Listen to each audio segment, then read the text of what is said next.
day trip with Darius.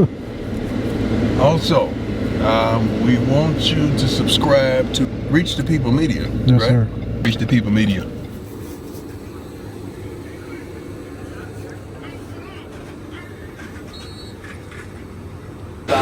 One runway that they're landing because of the construction at San Francisco that's causing the inconvenience. 2 hours and 15 minutes once we're in the air. Seatbelt for takeoff and landing. Gotcha. Entrance is the normal. I know his last name is Sanders. 2/3 of your crew have the same last name as you. So your last name is Sanders too? Sanders, and our captain is also a Sanders as well. Wow. Wow. God is great. That is awesome. Oh, Santa's going on around here. A lot of Sanders stuff going on. God is trying to tell us something. Someone's expecting? That Sanders is going to have his own jet one day. I think I heard God whisper. Hey, Darius, make that stunt. The Darius.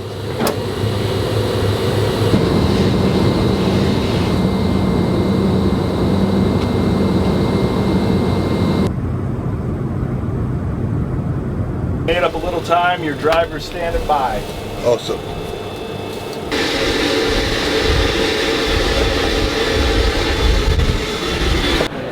How you doing? Where he lives? Hey, Jose. How's it going? Jose's house. You got Jose is in this house. Jose is in this house. Turn it into a sign.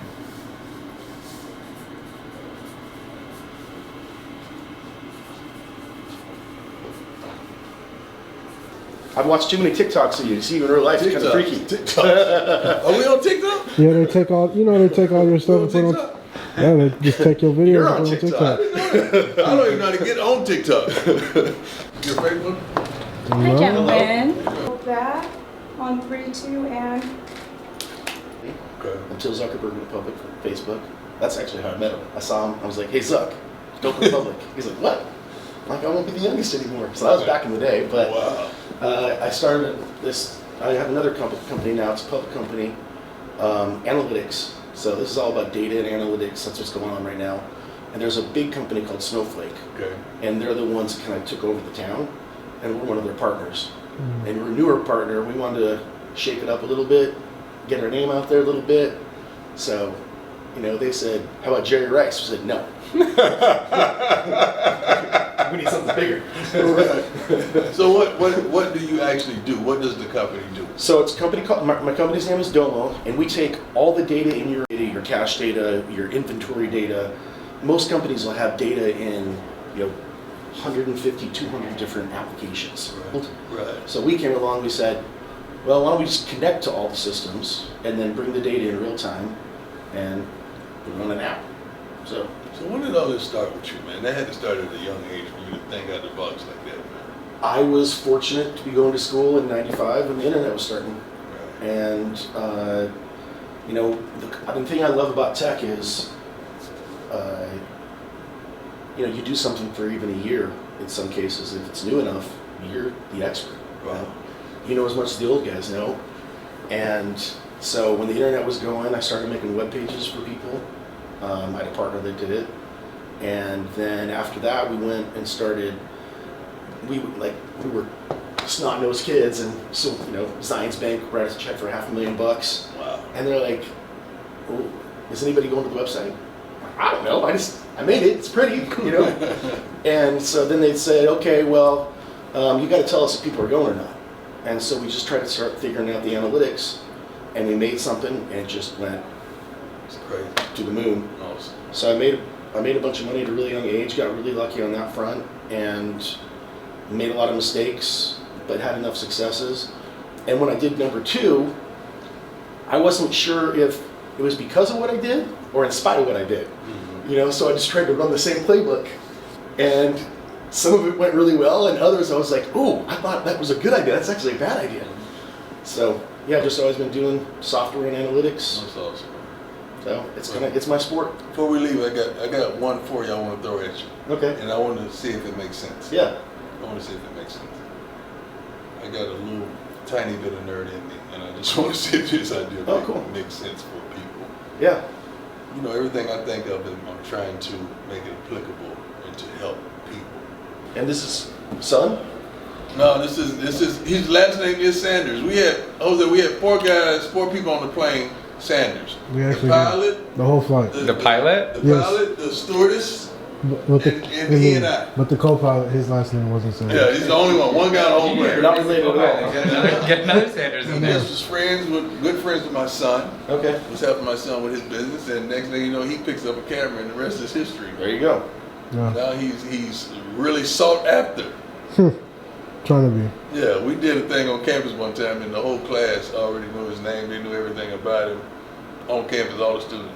That's Darius Sanders. Reach the people media. Shout out to Coach Prime, man. So for the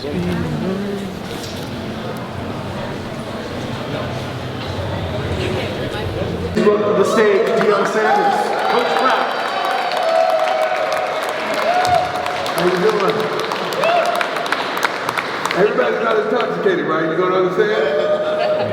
Okay, there we go. Super Bowl and the World Series. Right. And one of my favorite things you said is, I got 3 jackets in my closet and I didn't buy any of them. Didn't buy any. So tell us about that.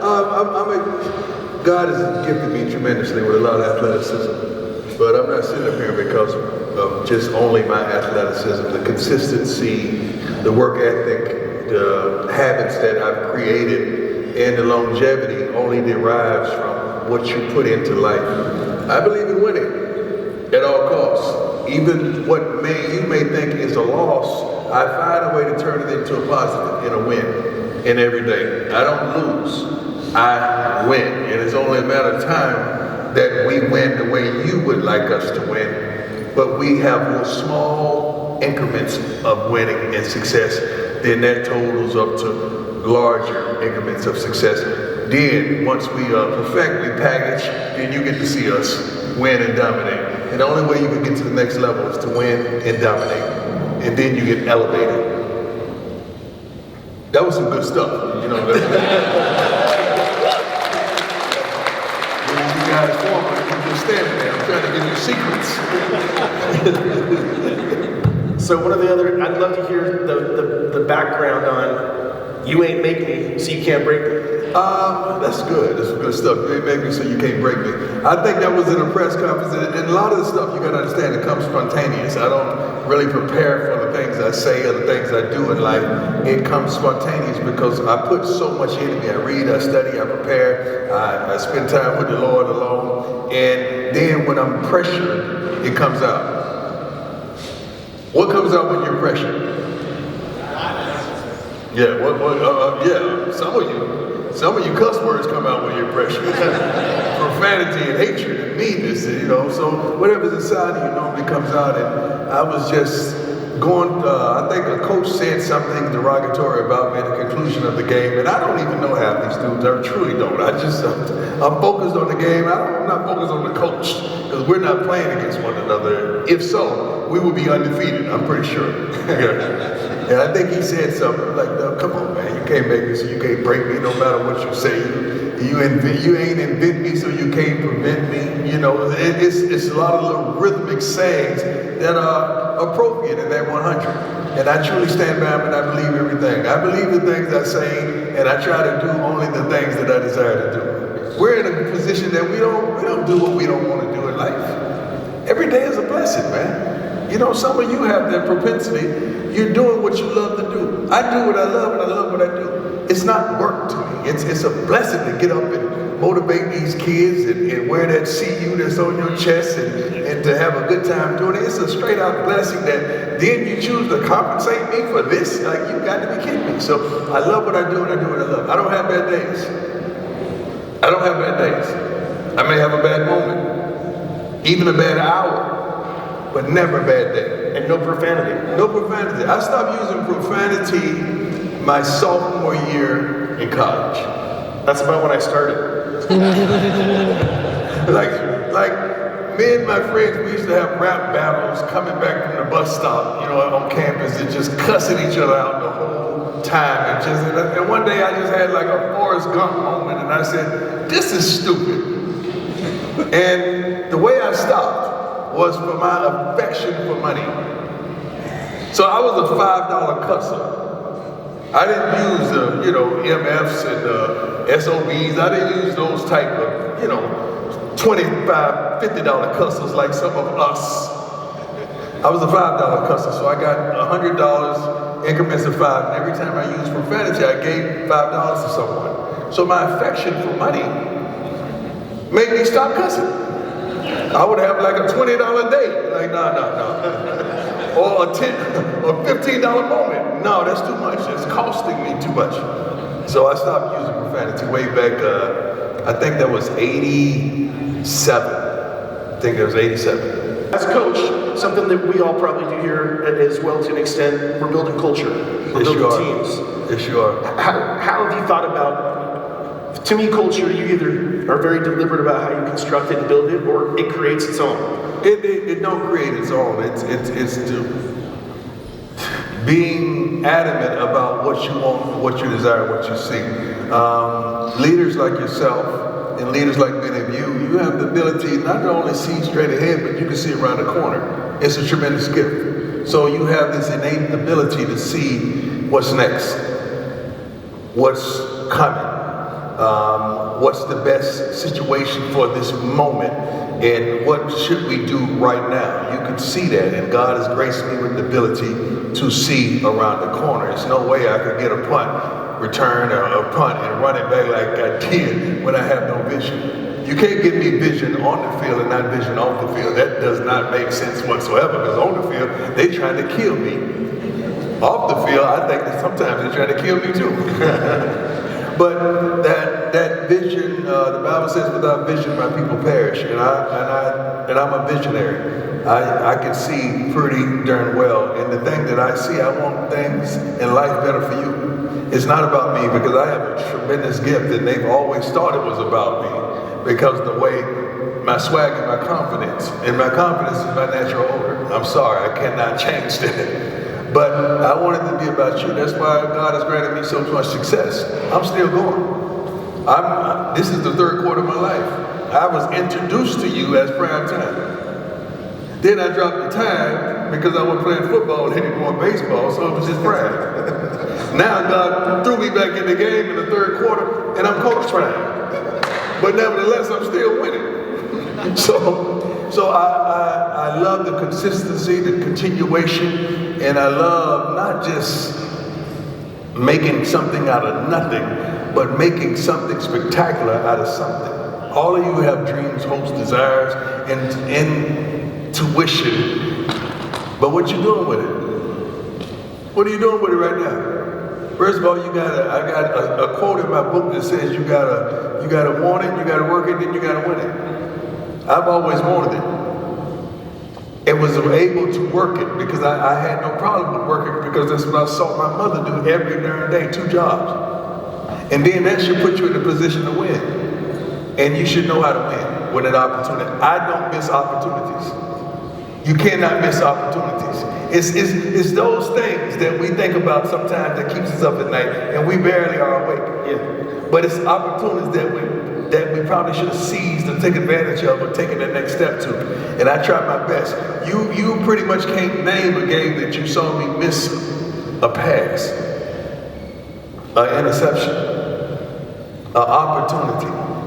You can't name it, because I rarely miss those opportunities on the field and off the field. And you should as well. But you gotta want it, you gotta work it, you gotta put yourself in a situation to win it. And I believe in you guys that you can't do that, or I wouldn't be here now. I'm not here by mistake. God don't happen to send me anywhere. When he sends me somewhere, that means I'm on assignment for somebody in this room that needs to hear just what I'm saying at this particular time. Love it. Yeah, that's great. I hate white socks. Well, I don't mind wearing white socks, but I hate white socks on my team. I hated white socks on my youth. We always practiced in black socks. I never wanted socks to look dingy or dirty or nasty. I never wanted that. So we always mandated black socks. And this is what we do in practice as well. And when a guy wears white socks, that means not only is he not paying attention to detail, he's not being disciplined. When you look around the room and everybody's in a certain color or a certain thing, and you're the only one, and you don't pay attention to that, that's a problem with me. That means there's a lack of respect, there's a lack of focus, and there's a lack of want, need, and desire to be a part of this whole conglomerate called a team. And I pay attention to everything. Sometimes I can just sit up here and I can look right there, Darius and Red could tell you, and I can see all of this. I can see who's not hustling, who's not running, who's being divisive, who's not in gear, who's not in uniform. And now I gotta go tell that person, not that person that is committing that thing, but that person who's in charge of that. Because if I gotta micromanage something, it's not worth me doing. Because I don't micromanage anyone. I want us to win as a team. Nobody works for me, they work with me. All my coaches work with me for this one common goal. And these young men should do the same. And I'm not trying to just build them up to be great football players. I'm trying to build them up to one day be in this room and better human beings. 95% of them ain't going to pro.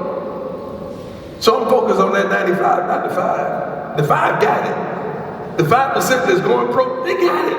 I don't have to say too much to Travis Hunter or some of the other kids that play for me that I know is going in the first round in the top 5 picks. But the rest of them, that 95%, I got to stay on their butts. Because they're going to be in this room one day. And they may not get a second chance from you all. They got to be there on time. They got to have a tremendous work ethic. They got to look the part, desire to be the part, and understand team and unity. And that's the tangible they already have because they're athletes. So I'm really focused. Oftentimes you see me doing something, I'm focused on that 95, not that 5. How do you think about all of these things relate to family? Yeah. Watch your kids. Family and it seems like kids like their dad. So yeah. How'd you pull that one off? What's that? How'd you pull that off? How do you manage your kids in a way that they got big personalities, you worked a lot, you traveled a lot, but still seems like there's a lot of love for the old man. I know how to keep the main thing the main thing. I'm gonna say that again because all these ladies in here are gonna say, yeah, that's some good stuff right there. I know how to keep the main thing the main thing. I never lose focus of what's real to me and then what makes me get up in the morning without an alarm clock. What makes me go without nobody telling me to go. I know how to keep the main thing the main thing. And we often attracted to those particular things that we didn't have. I wasn't really truly fathered or truly felt like I was loved. So I overemphasized fathering and I overemphasize love because I didn't feel like I got that as a kid. And when you don't feel like you have that, you go and search for that and you find yourself in empty places. So I always understood when I became a father, I'm going to love my kids, I'm going to direct my kids, I'm going to be their navigation system in life, I'm going to be their boxing coach in the corner, left, right, back up, now get out of there. She's not the one for you. Okay, that's it. That's who I am as a father. And I try to get them the navigation system of life to make it to where they need to go. Not to where I'm going or where I went, but to where they need to go. I don't focus on my kids of being me, because they could never be me. God only made one, and that's not an arrogant statement. I want them to be the best men and women that they could possibly be, not me. Some of us are trying to hold our kids accountable of the things that we've accomplished. They're not that. They're not that whatsoever. You rarely see that son emulate or imitate the father. Either he is less than or he outdoes them by far, outdoes them by far. And I think I've been a pretty darn good navigational system for my young men. They have some of my qualities, some of my traits. They got that flash and that style and the substance, and I can't fault them for that. They got it honest. But their work ethic is impeccable. And that's what I appreciate the most, that they work their butts off to be who they are. So how do you get that winning culture that you were talking about, whether it's for individuals, the places you've been, if it's somewhere that's not winning, how do you turn that around? That's what God always sent me. He don't send me to places that's already fruitful and prosperous. He always sends me to the bull junk that you gotta correct, you gotta get right, that is nasty and it's messy and it's stinking and nobody wants to be there. And I'm the guy that walks in and say, I could work with this. I could work with this because where I come from, because what I've been through, because what I've toiled through, what I've fought through, the naysaying, the hate, the you ain't this and you ain't that, from some of y'all. I've been through all that, and that don't bother me. That don't make me flinch. So when God sends me to a desolate place that seems like it's not fruitful and the soil is not profitable, I see something special in that. I love that challenge.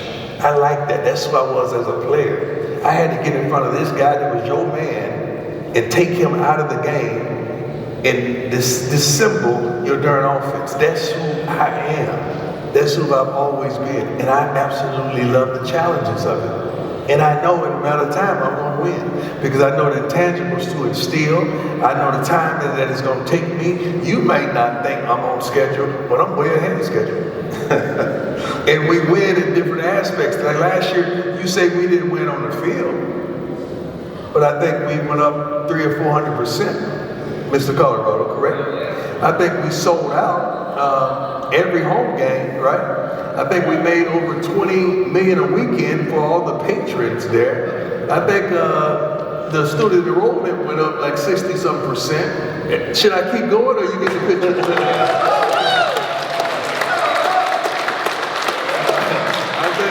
Apparel went up 700%. I think now we're projected to be on 4 national televised games right out of the gate. You want me to keep going because I can do this all day. So what I'm trying to tell you is we know how to push the buttons and win. We just got to put the team together, which we have now to win on the field, so we can win in all categories. And I can't just come in and just dominate right away. It has to be a David and Goliath type situation, right? Because if I come in and dominate right away, you're going to say, it's too easy. That's too easy. That wasn't right. So you got to see me down a little bit because you never really seen me down. I've always been the jack in the box. I've always just popped up like, hey, baby, I'm back. And I absolutely love it. I really love life. I really enjoy life. I really do. I don't know how you don't enjoy life. Well, you was married to the person I'm married to, you wouldn't enjoy it either. Well, I've done that twice, okay? I've done it twice. I've had 2 divorces and still going. You know, I've been sued, still going. You've been hated, still going. So now what? What do you got to throw at me? I've been through it. I've been through the storm. I'm smelling like smoke. Never been on fire, but I'm smelling like smoke, but I'm still going. Everything God gave you is to progress, is to go forward. Everything we have, our feet, right? Yep. Ears, right? Mouth, right? Eyes, right? Hands, right? Everything He gave us is to move forward. Why are you going backwards? Let's go. I don't understand it. Why aren't you progressing when everything He gave us is to go forward? Everything that attracts us is go forward. You got it. You get it tomorrow. You're like, oh, I understand what he's saying now. I had a rule that I broke it once in my life. I always told myself never to do business with people that hadn't been a part of a team. And I stuck to that, except for one time in my life. I'm not going to get too direct so you can track that occasion down. But I did that, and it blew up in my face. Because it was such a singular type of person that they didn't understand unity and working together to uplift and encourage and take one another to the next level. Where I'm weak, you may be strong. Where you're weak, I may be strong. Now, there's an exchange that happens. And I didn't do that. So many athletes are what we have on our wristband: smart, tough, fast, disciplined, and with character. We're taught that the entirety of our lives. So I'm looking for young men right now to play for me that are smart, tough, fast, disciplined, with character. And that does not always equate to sports. When I'm talking about fast, I'm not talking about foot speed. Can you retain this fast? Can you take this information and put it to work fast? Can you learn this playbook fast? Can you get your butt in the training room so you can heal fast? Those type of situations, those type of things that I'm trying to permeate throughout my locker room, and I love it. But there are many athletes with tremendous attributes that could do a wealth of things for any businesses because they're bred like that, they're built like that. And and the ability to work with others. Man, Coach, how you doing, sir? Die-hard Husker fan, Husker, I like that. but still, damn honor to meet you, sir. Good luck this year, man. Well, you know you got the whole line waiting on you. Appreciate you though. Thank you. Hi. Thank you so much, sir. Good morning, sir. Thank you. We appreciate it. Thank you so much. Keep it up, man. Thank you. I appreciate everything you've done for the team and the kids. You're amazing. Thank you. Thank you. Perfect. Nice to meet you. What's going on, Chief? Pleasure. Thank you. Right back camera. Hold. Great. How you doing, sir? Fantastic. Right there. Perfect. Thanks so much. Pleasure. Pleasure. Me too, and great. Thanks, Coach.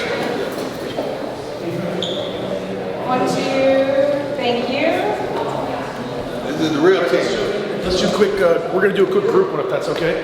This is the real team. Yes, sir. Yeah. And everybody? This is the 18. This is the 18. Great. Lovely. Lovely.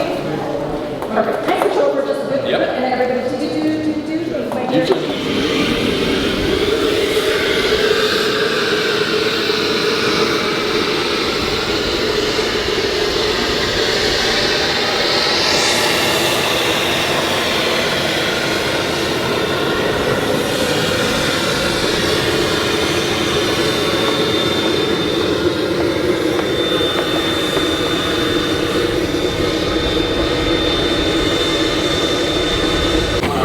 How's the ride over? Plenty of time? Great, great. That was one of the best landings that I've ever experienced. Well, that's awesome. Thank you. The landing was unbelievable. It was a beautiful day. 2 hours and 10 minutes. We'll get started, and I'll come check on you once we're in the air. Gotcha. Is that an oxtail on it? Whole tour, MTV Cribs. He can use this. It's the living room back here. Where's it? Where's it? While you're playing. Hey man. We got another one back here.